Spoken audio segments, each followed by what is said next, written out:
Sony has confirmed that they intend to continue making live service games and a big push for more single-player games as well.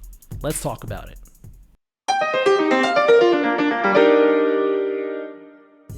Hello there everybody and welcome to The Comfy Spot. My name is Tyler and today we are going to be talking about this news that we got from Sony this week about their game portfolio going forward and how it will involve live service games, even though we know Concord failed, on top of the fact that they intend to also try and give us more single player games as well. All the news that I'm going to be talking about today comes from IGN's Wesley Yin Poole. He reported on all of this. So shout out to Wesley, shout out to IGN. He did a great job with this report here.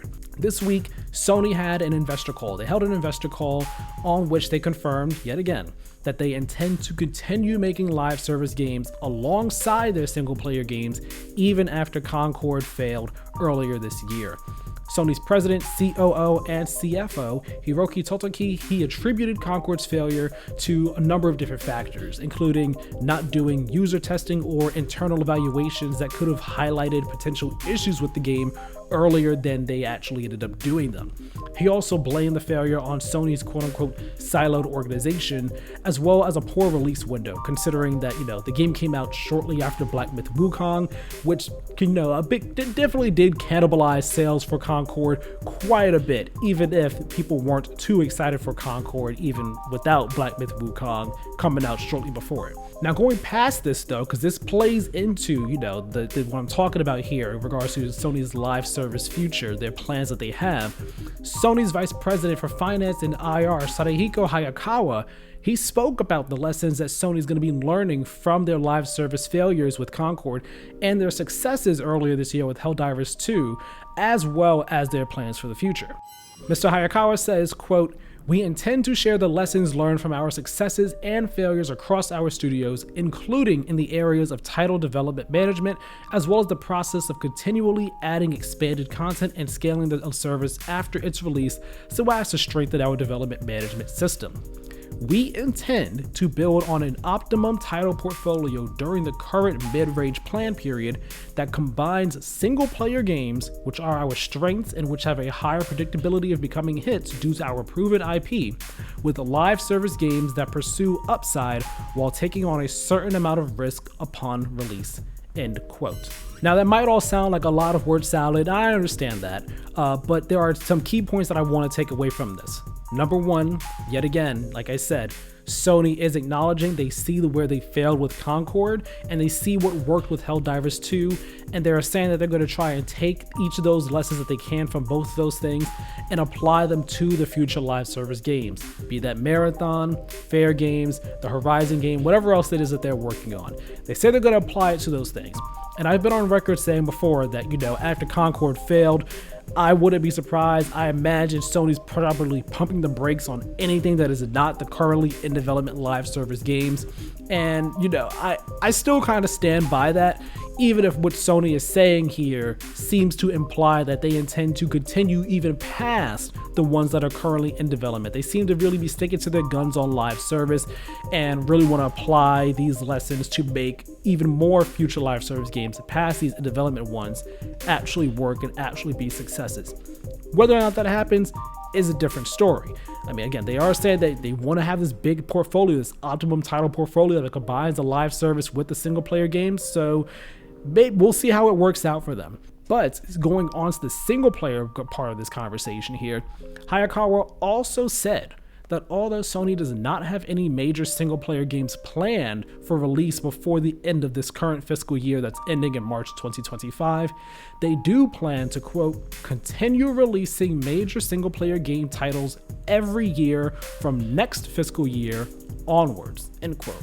So basically, he's saying that after March 2025, they are intending to release at least a major single player game every year, which is a bit of a big statement. I think personally it's a bit of a big statement. I can see them doing it.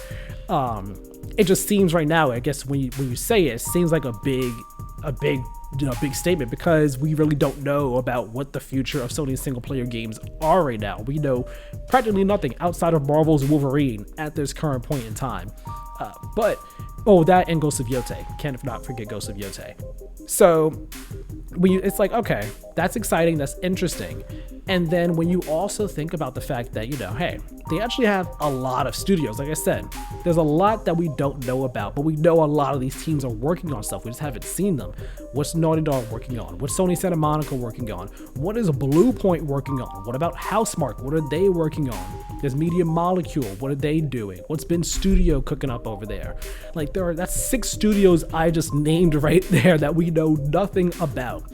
So that we could definitely get at least one game from each of these studios per year. We can get one of these games as well next year, 2025, alongside Ghost of Yotei. Maybe one of them in 2026. I know Marvel's Wolverine is rumored to be 2026, so that could be 2026 alongside a game from one of the other studios I just named. Maybe 1 or 2 in 2027.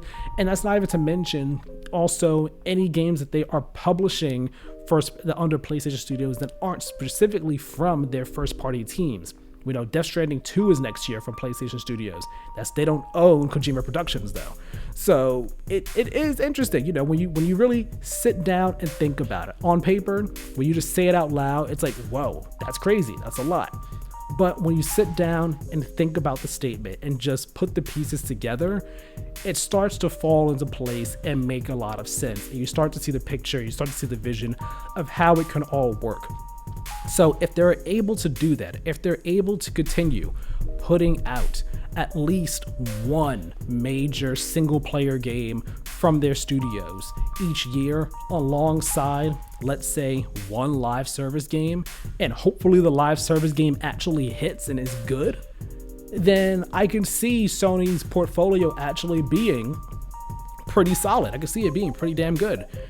But that is if things work out as they intend, as they're envisioning, as they're planning. That's assuming the live service games actually hit. Who knows how Fair Games is going to turn out next year? I keep coming back to that one because it is the dark horse right now, and I'm rooting. I want it to work. I want it to succeed, but it's like, who knows how that's going to turn out? Who knows how Marathon's going to turn out? Who knows how any other live service game is going to turn out?